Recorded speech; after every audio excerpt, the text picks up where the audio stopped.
Depuis le mois de mars 2022, la partie est de la République démocratique du Congo est considérablement gangrénée par la résurgence de conflits armés dus au mouvement de rebelles du M23. Ce qui est sûr, ce qui est vrai, c'est que la situation humanitaire est catastrophique. Il y a eu de déplacements massifs de population, que ce soit dans le nord, dans la partie nord de la ville de Goma, là je parle de Nyiragongo, il y a eu des importantes populations qui ont quitté par exemple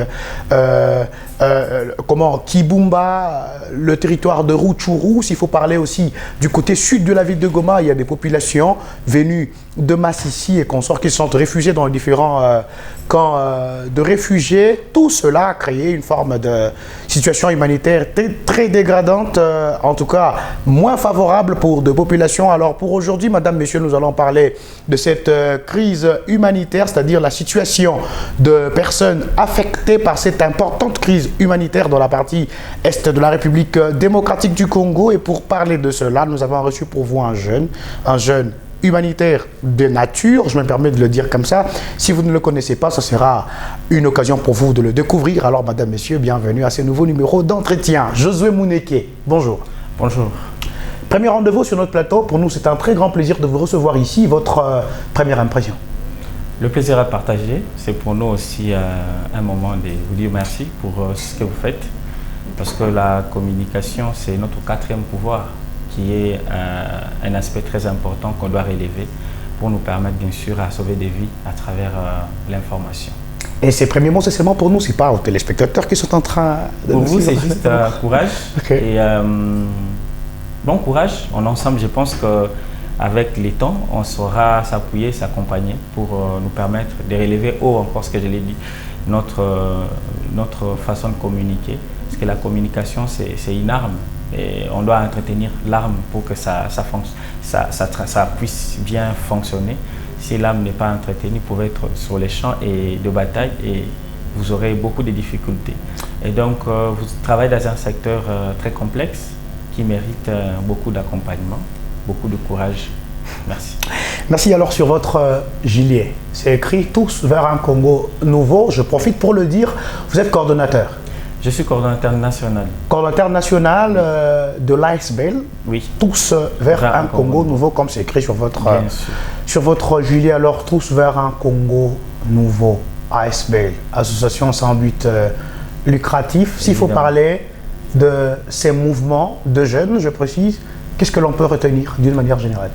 L'organisation TSN, c'est Tous vers un Congo nouveau, qui est une organisation nationale qu'on appelle encore locale, qui est né le 3 juillet 2017 à Goma. Aujourd'hui, l'organisation fait déjà ses 6 années d'exercice formel et nous avons la vision de contribuer à l'information, la formation et l'autonomisation des jeunes.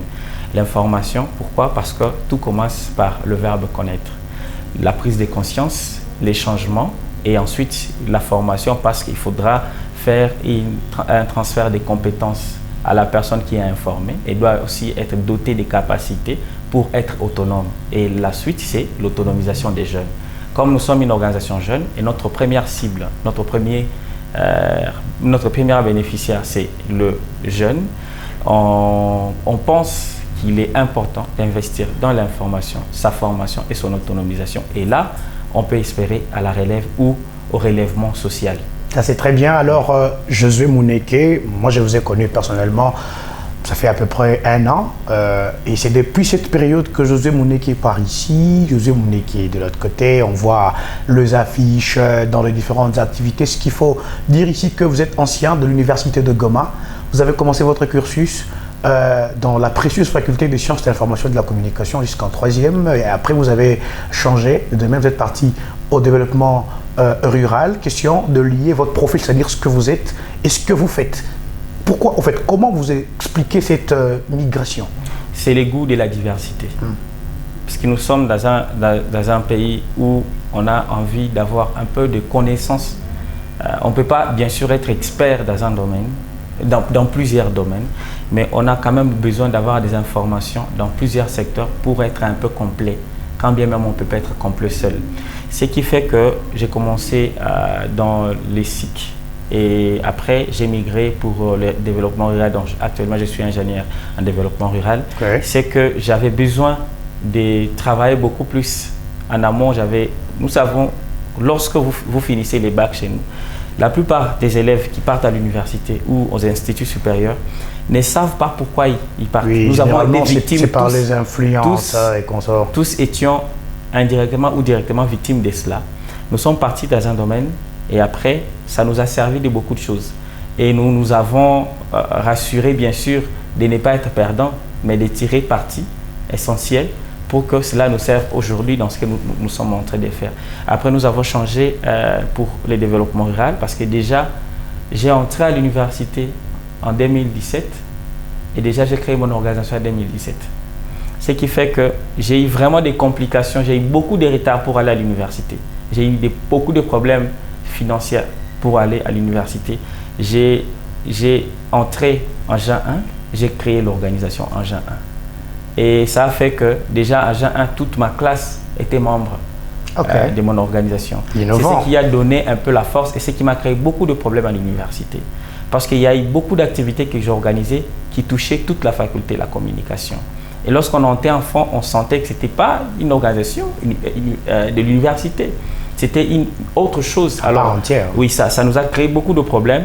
Et puis après, j'ai commencé à avoir aussi le besoin de connaître plus dans le domaine professionnel parce que je faisais cela avec passion.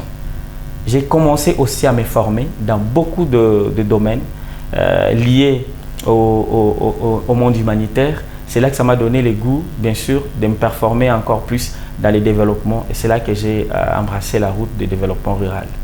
Alors aujourd'hui, TCN est devenu grand. Il ne faut pas dire que vous êtes déjà arrivé au sommet, hein, mais vous avez déjà pris la forme. C'est devenu une structure reconnue et consorts. Aujourd'hui, avec plusieurs activités, avec plusieurs projets réalisés, notamment ces grands projets, le projet Sauve de vie. Oui. Nous allons échanger sur cela. Mais comment ça vous fait aujourd'hui, jeune dont vous êtes? Parce que je n'ai pas besoin de porter des lunettes pour dire que vous êtes très jeune, un peu comme moi. Il faut qu'on se le dise. Vous êtes très jeune et aujourd'hui vous êtes leader. Beaucoup de jeunes sont derrière vous, derrière votre vision. Parce qu'il ne faut pas dire que tout a été rose. Hein. Comment vous faites pour tenir, pour parvenir à être celui que vous êtes avec tous les enjeux, tous les défis et consorts? C'est la passion. On fait les choses pas par opportunité. Parce que bien sûr, il y a les opportunités partout. Mais comme je l'ai dit, j'ai créé cette organisation déjà à Jean 1. C'était par passion. Et au-delà de la passion, c'est aussi par devoir. Parce que le monde humanitaire, c'est un monde qui contribue au soutien aux populations en besoin. C'est-à-dire, on ne vient pas en aide pour les populations parce qu'elles sont affectées ou parce que nous avons pitié pour cette population. Nous venons en soutien aux populations parce que c'est leur droit. Et pour nous, servir, c'est un devoir. Okay. Donc, au-delà de la passion, c'est aussi les devoirs que nous avons. Les devoirs civiques, notamment que tout Congolais, toute la population congolaise doit porter. C'est un devoir civique. Et au-delà des devoirs civiques, c'est aussi par l'amour de la patrie. Mais aussi, un autre élément essentiel, c'est le relèvement. Parce que notre jeunesse, comme dit-on, comme plusieurs acteurs activistes l'ont dit, doit prendre ses responsabilités à main. C'est la jeunesse actuelle qui doit porter la charge du développement, du relèvement actuellement. Parce qu'on a beaucoup donné, aux générations qui nous ont précédés, mais il est temps aussi que la jeunesse prenne conscience, que la jeunesse sache que nous avons une part de responsabilité. Et c'est parmi des éléments qui nous poussent à chaque jour nous réveiller et penser à comment nous allons encore porter une pierre pour l'édifice de ces grands beaux pays. Ça, c'est très important. Donc, vous avez pris la décision d'arrêter d'être observateur. Vous êtes décidé de devenir acteur. Alors, nous parlons de cette situation, la crise humanitaire. Ce qui est vrai, c'est que ça fait mal. Jusqu'aujourd'hui, il y a certains coins de la RDC, du Nord Kivu, qui sont toujours occupés par les rebelles du M23. Jusqu'aujourd'hui, il y a des populations, des non-populations qui ont été forcées de quitter leurs endroits habituels pour venir se coffrer dans de différents camps de déplacés. Je sais que vous avez déjà fait plusieurs actions dans différents camps de déplacés, que ce soit à Boulengo, Kanyaruchinia et consorts. La situation actuellement sur terrain, ça se présente de quelle façon? Mais la situation critique n'est pas qu'à Goma, n'est pas qu'au Nord Kivu. C'est au Nord Kivu, à l'Ituri et aussi au Sud Kivu actuellement. Il y a eu un communiqué de presse aujourd'hui, hier, de OCHA, de la coordination humanitaire, qui montre qu'actuellement il y a plus de 2 millions de populations déplacées dans les 3 provinces. Et à TCN, votre champ d'action s'élargit jusqu'au Sud Kivu, en Ituri? Nous sommes une organisation nationale, nous avons le droit d'intervenir. Est-ce que vous êtes représenté? Avoir le droit et être représenté, c'est ce que je suis en train de dire. On peut être représenté, il y a des organisations qui sont partout mais qui ne font rien. C'est ce que je voulais dire. On a le droit d'intervenir partout. On a déjà intervenu dans les sites Kivu, on intervient au Nord Kivu, on a aussi des actions dans l'Ituri, mais ça dépend du projet. Dans les domaines, dans notre programme humanitaire actuellement, nous avons seulement un projet au Nord Kivu et au Sud Kivu.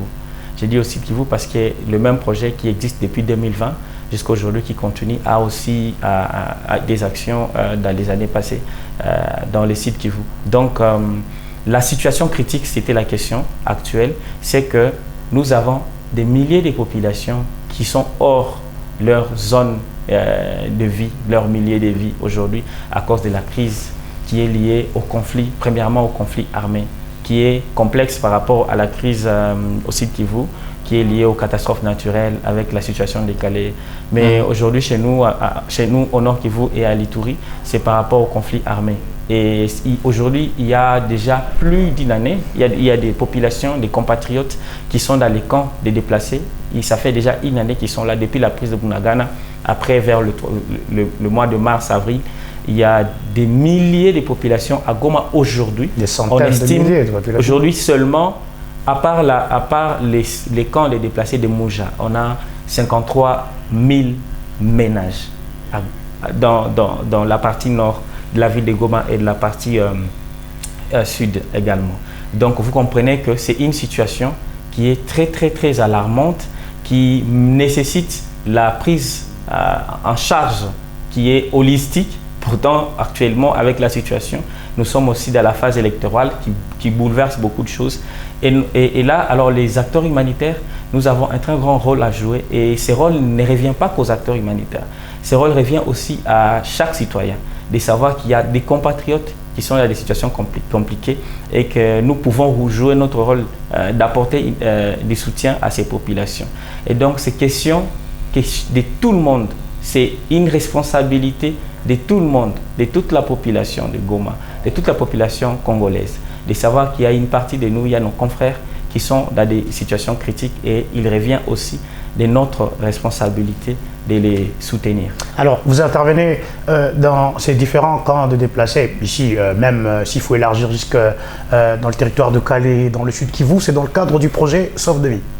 Oui, mais actuellement, on n'a pas des interventions à Calais. Oui, bon, voilà. C'est concentré ici au Nord Kivu. Oui, très bien. C'est dans le cadre du projet Sauve de vie. Alors, ce projet, ces fameux projets Sauve de vie, c'est quoi? Qu'est-ce que l'on peut connaître? Le projet Sauve de vie, c'est un projet qui tient, c'est une chaîne d'action, des soutiens multisectoriels en faveur des populations affectées par les crises humanitaires. Il n'y a pas que les conflits armés. Dans les crises humanitaires, les populations affectées par les catastrophes naturelles, comme le projet a commencé les 30 août 2020. Je me rappelle d'ailleurs, vous avez intervenu pour les populations affectées par l'éruption volcanique. Évidemment. En 2020, déjà, les potentiels bénéficiaires cette année, c'était les orphelins qui sont dans des centres d'hébergement sociaux. Et après, en 2021, nous avons continué avec les populations affectées par la crise liée à la catastrophe naturelle, l'éruption volcanique, où nous avons réalisé une réunification des 385 enfants. Et parmi les 385 enfants, il y avait un enfant de 3 mois, c'était un bébé. Les enfants non accompagnés qui étaient réunifiés, je ne sais pas si vous comprenez, ce sont des enfants qui étaient perdus, qu'on appelle abusivement perdus, qui n'ont pas de parents. Nous, on avait des équipes partout qui nous amenaient des enfants, qui nous référaient des enfants. Et nous, on cherchait les parents de tous ces enfants. Oh, et on a réussi, génial, a réussi à réunifier 385. Et parmi les 385, il y avait un enfant de 3 mois. Il y avait un bébé de 3 mois. Vous avez cherché les parents d'un bébé de 3 mois? Oui. En fait, nous avions un site. Nous avions implanté un site. Un grand site. C'était ici au cercle sportif, stade paralympique. Et puis, on avait des personnes, des références. Notamment, on travaillait avec les 18 chefs de quartier qui avaient nos numéros. On a acheté les crédits. À chaque fois qu'ils ont un enfant perdu, ou il y a un parent qui a perdu un enfant, on doit les référer. Soit l'enfant va retrouver son parent, soit les parents qui vont retrouver son enfant. Oui. Et pour d'autres enfants qui connaissent la maison, on va jusque chez lui, à la maison, on le conduit. Jusqu'aujourd'hui, on a des témoignages de ces parents qui ont été soutenus pendant cette crise humanitaire, qui fait du bien à sauver des vies. Et sauver des vies, c'est ça en fait. C'est redonner espoir, c'est apporter un soutien aux personnes en besoin. Et au-delà de ça, nous avons continué avec la crise actuelle liée au déclenchement des conflits entre l'armée congolaise et les rebelles de M23. Jusqu'à aujourd'hui, on apporte un soutien aux populations affectées. Et parmi les statistiques, nous sommes dans les plus de 5000 populations accompagnées et appuyées cette année. Et nous avons 385 enfants réunifiés. Nous avons des toilettes construites dans les sites des déplacés, aménagées. Pardon, nous avons aussi des kits d'hygiène WASH qui ont été installés dans certains sites des déplacés. Nous avons des abris qui ont été aménagés et c'est aussi un plaisir pour nous de continuer à mobiliser des ressources pour pérenniser ces actions. Alors, vous êtes une association à non-but lucratif, c'est ASBL, c'est une ASBL en effet, mais tout ce que vous faites là, ça demande de moyens, ça génère de moyens. Est-ce que vous bénéficiez de l'argent qui vient de l'extérieur, c'est-à-dire l'argent des Blancs, ou soit pour être bref, soit pour être clair, votre principale source de financement, genre là vous prenez de l'argent et consorts, c'est en termes de contribution, vous bénéficiez de l'argent venant des individus et tout? En fait, le projet Sauve des Vies, c'est un projet communautaire. C'est une communauté qui prend conscience de son rôle à jouer pour son propre problème dans sa communauté et mobilise des ressources pour y apporter des solutions. Et c'est ça qu'on appelle résilience. C'est tellement trop facile, mais pas facile, dans le sens que nous avons quelques politiques de mobilisation de fonds. Et nous avons des contributions, parce qu'il y a toute la communauté de Goma, la communauté congolaise, même qui est en dehors du pays, contribue pour la réalisation de nos activités. Nous avons des personnes physiques donateurs, nous avons des organisations qui sont réunies au sein d'une synergie qu'on appelle la synergie Sauve des Vies. La synergie, c'est un regroupement des organisations autour du projet Sauve des Vies. Et en chaque fois qu'il y a action, ces organisations mobilisent des ressources et apportent des ressources pour qu'on organise des activités. On a plusieurs catégories de donateurs. On a aussi des partenaires, donc nos partenaires aussi, qui nous appuient. Ils peuvent nous appuyer en kit, tout comme ils peuvent nous appuyer financièrement. Et ce sont des politiques qui nous permettent de mobiliser des ressources afin d'accompagner et de soutenir nos populations en besoin. La synergie Sauve des Vies, ça m'intéresse. Hein. Oui. Beaucoup. Oui. Vous êtes une organisation humanitaire, vous œuvrez, donc vous êtes là pour aider. Mais ce qui est bizarre, bon, je n'essaye pas d'affirmer, bon, on va essayer un peu de creuser les fonds. Bon, récemment, vous avez vu, à côté d'un très grand projet, une très grande production de l'artiste congolais, la star congolaise, Gez Mawete, vous avez travaillé à côté de lui. C'était un succès. Je pense que c'est d'ailleurs l'une des meilleures réalisations dans votre parcours. Non, ce n'est pas l'une de nos meilleures réalisations. C'est parmi les meilleures réalisations. Parce que si nous voyons, le concert avait un objectif. L'objectif de notre concert avec l'artiste Gez Mawete, ce n'était pas remplir les salles, mais c'était sauver des vies. Les réussites, c'est aujourd'hui, lorsque nous partons accompagner nos compatriotes, c'est là que nous arrivons à mesurer les succès des projets qu'on a mis en œuvre avec Gez. Je signale même jusqu'aujourd'hui, c'est depuis le mois de juin que l'artiste s'est produit, mais jusqu'aujourd'hui, on a encore des activités sur terrain. Donc, il y a même une dernière activité ce dimanche ici, juste dans le même cadre, dans le même projet.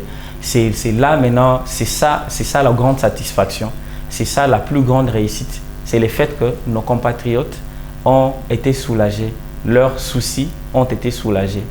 et à travers ces projets ici. Donc c'est parmi vraiment de grands projets qui nous aident, qui nous ont relevés, qui ont relevé nos compatriotes, et nous sommes fiers de lui qui est l'un des compatriotes, comme je l'ai dit, qu'on a plusieurs catégories de donateurs, qui est l'un des donateurs aussi au sein de notre organisation qui nous accompagne. Alors, vous avez parlé d'une synergie des organisations humanitaires qui travaillent, cette synergie qui s'appelle Sauve de vie. Est-ce qu'il vous arrive, là maintenant on parle comme des jeunes, vrais gens, en toute vérité. Est-ce qu'il arrive que les questions liées à l'argent, par exemple, pas beaucoup, un peu seulement. L'argent. Oui, questions liées à l'argent, que ça vous divise par exemple, que ça crée de frustration, ou soit est-ce que vous avez de conflits d'intérêts? La synergie Sauve des vies, c'est une synergie de 26 organisations. Pas 27, tu es sûr? Non. 26. C'est une synergie de... Depuis que ça a commencé, vous êtes toujours 26? Non, la synergie a commencé avec des organisations. Ça monte. Il y a eu une organisation qui a été supprimée la synergie, en 2023, par exemple. La synergie a commencé avec une organisation qui était saine, qui a sollicité les clubs RFI. Le club RFI qui a accepté, on a sollicité d'autres acteurs, Afriane, AYPHP, plusieurs organisations, jusqu'au moment où nous sommes aujourd'hui. Je ne saurais pas citer tous les noms des organisations qui font partie ou qui ont fait partie de la synergie, parce qu'il y a d'autres qui viennent dans la synergie et après qui partent. Vous êtes libre d'adhérer à la synergie et de partir de la synergie. C'est vraiment un regroupement qui est là pour le seul objectif de mener des actions Sauve des vies. Ce n'est pas une synergie qui est là pour aider les organisations ou quelques organisations à atteindre leurs objectifs privés. Non, nous tous, nous réunissons sur un seul objectif. Et quand il y a une organisation qui entre dans la synergie et qui pense que ce qu'il attendait de l'objet n'est pas la même cause, cette organisation est libre de partir. Et s'il y a une organisation encore à l'extérieur qui pense qu'il est passionné de ce que nous faisons, de l'objectif du projet, cette organisation-ci est libre de venir adhérer dans la synergie. Donc c'est vraiment libéral, tout le monde peut partir, tout le monde peut venir aussi. Parce que c'est au-delà de la synergie, je l'ai dit, il y a aussi tout un regroupement de donateurs qui ne sont pas des organisations, mais c'est tout un réseau de donateurs aussi. Tout comme la synergie, c'est un réseau des organisations donateurs ou donatrices en faveur du projet Sauve des vies. Vous connaissez l'organisation Gunguna? Oui, bien sûr. Ça faisait partie de la synergie? Gunguna, c'est notre partenaire. C'est une organisation partenaire à TSN. On a travaillé jusqu'à aujourd'hui. On a travaillé avec Gunguna depuis le mois de novembre. Et à Goma, leur installation récente, parce qu'ils ont à peu près 6 mois d'exercice en province du Nord Kivu, à Goma, pas province parce qu'ils n'ont pas intervenu dans d'autres territoires, ils ont seulement eu des actions à Goma. C'est depuis 6 mois à peu près qu'on s'est connu avec l'organisation, qui a adhéré dans la synergie. C'est votre partenaire jusqu'à aujourd'hui? Qui a adhéré dans la synergie et après, il n'est plus actif dans la synergie, mais c'est notre partenaire. Le partenariat ne se supprime pas. Parce que jusqu'à aujourd'hui, si vous entrez dans le bureau, il y a notre convention de partenariat. On ne peut pas les briser. Ça, c'est très bien. Donc, si tu entres dans la synergie, tu adhères, tu t'es déjà inscrit. Si tu parles, ta feuille d'inscription reste. Donc, tu resteras partenaire et ton logo, on ne peut pas le supprimer sur les activités passées. Donc, c'est ça. Ce que nous faisons, c'est quelque chose qui vient construire. Mais tant qu'il y a besoin de construire et que certaines personnes sont loin de construire, ils peuvent toutefois se retenir, ils peuvent toutefois se retirer et lorsqu'ils se sentiraient prêts à venir construire avec nous, ils seront encore On va continuer dans ce sens. Oui. J'ai reçu une lettre par mail venant de l'organisation TCN. Oui. C'était d'ailleurs, en fait, c'était une manière d'alerter. D'accord. Dans le sens où ça partait, je ne sais pas, je suis humain, peut-être que j'avais aussi mal compris, hein. Ça c'est normal. Usurpation de projet. Hein. S'il faut parler en général, ce que moi j'avais compris, on dirait qu'il y avait une organisation ou quelqu'un qui essayait de s'approprier des efforts de la synergie Sauve de vie, c'est-à-dire du projet Sauve de vie. Okay. Est-ce que vous pouvez nous expliquer ici ce qu'il y a, l'élément déclencheur, qu'est-ce qui a fait de sorte que vous vous divisez? Parce qu'aujourd'hui, on doit se le dire, vous n'êtes pas de politiciens, vous êtes des organisations humanitaires. Vous œuvrez tous à peu près pour des buts communs, vous êtes là pour servir la communauté. Mais lorsque vous vous divisez, est-ce qu'on doit vous faire confiance? Est-ce que vous poursuivez de l'argent? Alors, Qu'est-ce qui a fait de sorte que vous vous divisez avec Gunguna jusqu'au niveau de saisir lettre à pas avec des histoires à l'intérieur? Qu'est-ce qui s'est passé dans le fond? À mon avis, je pense diviser, c'est trop grand. Bah, excusez-moi, peut-être que je suis allé vraiment dans le fond, mais Oui, si en vous fait- jugez que c'est nécessaire qu'on en parle, allez-y. En fait, je pense diviser, c'est trop grand. Dans le sens que on ne sait pas diviser. On ne sait pas diviser. Mais plutôt, il y a sur 27, disons sur 27, un acteur se retire. C'est pas se diviser. Il y a eu un retrait. Non, je parle en termes de vos alertes et tout. Entre Non, vous et en Gunguna, qu'est-ce qui s'est passé? En fait, il y a eu, je peux dire, il y a eu suspension d'un acteur. Vous l'avez suspendu. Bien sûr. Pourquoi? La synergie, c'est une famille qui a un père des familles. Le père des familles, c'est SN. Le père qui a créé la synergie, c'est SN. Vous êtes invité. C'est comme dans une famille, non? Vous êtes d'ailleurs le cadet des invités. Gunguna est le dernier partenaire. Non, pas les derniers, mais il est parmi les 5 derniers partenaires sur les 20 qui ont fait 3 ans dans la synergie. OK? Donc dans la synergie, ce qui compte, c'est le nombre d'années qu'on a fait à l'intérieur ou c'est ce que l'on apporte? Non. Mais quand vous dites que c'est les cadets... Non, c'est ce que je suis en train de dire. Vous avez besoin de contenu. Oui. Gunguna, c'est parmi les cadets des organisations partenaires au projet Sauve des vies. Vous comprenez? Gunguna est venu. La synergie, c'est une structure, des structures qui est dirigée par une structure. Quand vous venez, vous avez un lead. Le lead, c'est SN. Soit vous vous courbez sur ce qui est préétabli, sur les chartes qui sont préétablies, soit vous ne vous courbez pas, vous n'adhérez pas à la synergie. C'est simple. C'est tellement simple que si un acteur vient dans la synergie et qu'il ne respecte pas les lois de la synergie, il doit être suspendu. Comme partenaire, il y a eu je ne saurais pas appeler ça détournement, mais il y a eu quand même de l'ingérence. Et il y a eu beaucoup d'excès des ailes. OK? Lorsqu'il y a eu beaucoup d'excès des ailes, comme responsable de la famille, TSN a notifié son partenaire, les notifiant, les mettant en garde. Juste de l'excès des ailes qui a été constaté. Mais jusque-là, ce n'était pas divisé. Nous avons le TSN qui est le père de la famille, de la synergie Sauve des vies, a le rôle de retirer une organisation de la synergie et a un rôle d'intégrer n'importe quelle organisation de la synergie. Vous n'avez pas besoin d'ouvrir la boîte à Pandore, je le comprends. C'est ça en fait. C'est tellement simple à comprendre que c'est une famille, non? Mais la personne qui signe les adhésions des autres, c'est nous. Ça, on a compris. Gunguna a fait adhérer une autre organisation dans la synergie ou comment? Qu'est-ce que Gunguna a fait? Non. Clairement. Gunguna est venu comme tout partenaire. Moi, je ne voulais pas vraiment apporter les débats dans ce sens-là. Quand vous avez besoin des éclaircissements, allez-y, c'est important. Gunguna est venu comme tous les autres partenaires qui nous appellent. Bonjour, nous sommes tels, nous voulons faire nous sommes intéressés par ce que vous faites. Nous aimerions venir nous associer avec vous. C'est tellement simple. Et c'est nous qui partageons le rôle à jouer dans la synergie. Nous savons que dans notre structure, les partenaires qui assument les leads de la santé sexuelle, c'est Afriane. C'est nous qui avons donné ces rôles à Afriane. Le partenaire qui assume telle charge, c'est elle. C'est nous qui donnons le rôle. Si tu n'assumes pas bien ces rôles, où il y a des excès des ailes, nous avons la possibilité de te retirer.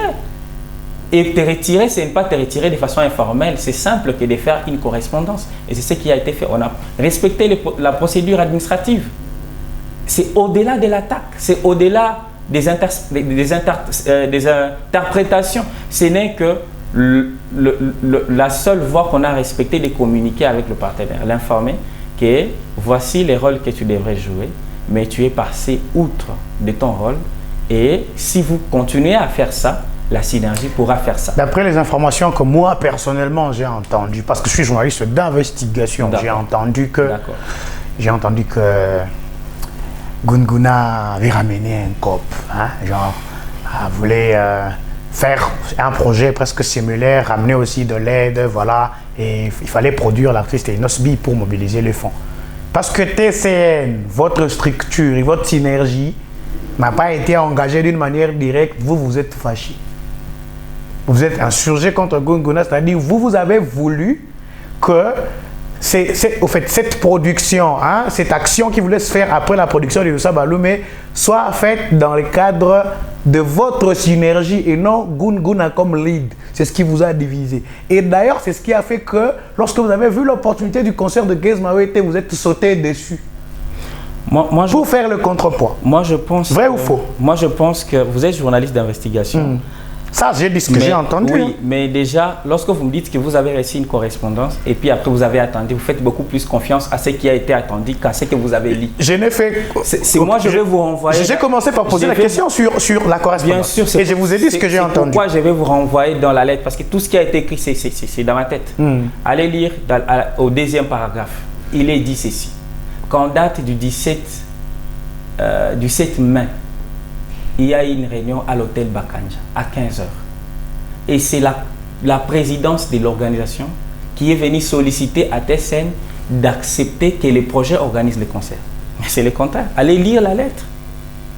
Et en dessous, si vous avez même besoin, il y a un compte rendu de cette réunion à mon bureau et il y a une liste de présence en annexe. Donc tout est clair là-dessus. C'est que l'organisation Gunguna, que je respecte énormément, a ses interventions outre. Chaque organisation vient dans la synergie, mais garde ses objectifs.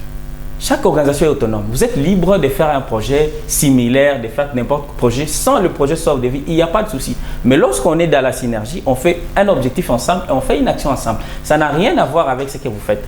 Sinon, on aurait eu des problèmes avec toutes les organisations qui ont des financements. Aujourd'hui, qui sont membres du projet sauve des vies. Mais qui œuvrent d'une manière autonome. Hein. Chaque organisation est autonome. TSN est autonome. TSN est autonome de la synergie. Club RFI est autonome, Afrian est autonome, CAFED, d'ailleurs CAFED c'est aussi un réseau de plus de 50 organisations, mais ce qui est membre, qui a adhéré aussi. COFEVAM, qui est aussi une organisation, qui est aussi un collectif de plus de 50 organisations, mais aussi qui est membre. Chaque organisation est autonome. Mais lorsque une organisation pense que son retrait ou le fait qu'on l'a, comment je peux appeler ces mots, Bali Mouamakia, fait une crise de jalousie, mais ça c'est passé au-delà même de l'objectif humanitaire. Ok, Gez Mawete et toute sa production. Gez aujourd'hui, son équipe managériale, c'est au-delà même de certaines structures parce que c'est quelqu'un, son équipe managériale gère des projets de plus de 500 000 $. Moi, je ne me vois pas comment sauter sur Gez Mawete qui a tellement une équipe managériale, qui a une très grande capacité de gestion financière, juste pour faire face, je ne sais pas, à une polémique. Non. Comme nous avions réussi les coups de fil de Gunguna pour venir travailler avec TSN, c'est de la même façon que je réussis les coups de fil du manager et j'ai son numéro, le grand Sachem, le grand frère de Gez Mawete, qui me sollicitant. Parce que TSN a des actions ici. Les projets Sauve des Vies existent depuis, ça va faire 3 ans. Mais la collaboration avec Gunguna, ça a fait 4 mois. Qu'est-ce qui est grand entre les deux? C'est simple. Ils nous ont contactés, ils ont eu confiance en nous, ils nous ont responsabilisés. Et aujourd'hui, nous continuons à assumer ces rôles. Ils nous ont laissé les fonds et aujourd'hui, on continue à faire le travail avec ces fonds. Nous pensons que ces éclaircissements suffisants, c'était important pour éclairer le public. C'était vraiment important. Alors, nous allons terminer cet entretien par l'opus. Il y a une activité que vous préparez déjà à la fin de ce mois d'août, la soirée d'excellence. En tout cas, nous allons terminer par là, rapidement, pendant 30 secondes. Qu'est-ce que l'on peut retenir par rapport à cela? C'est une activité qui, comme les autres, organisée en marge de la célébration de la Journée internationale d'aide humanitaire. Donc, c'est une activité exceptionnelle. La première activité de commémoration de cette journée.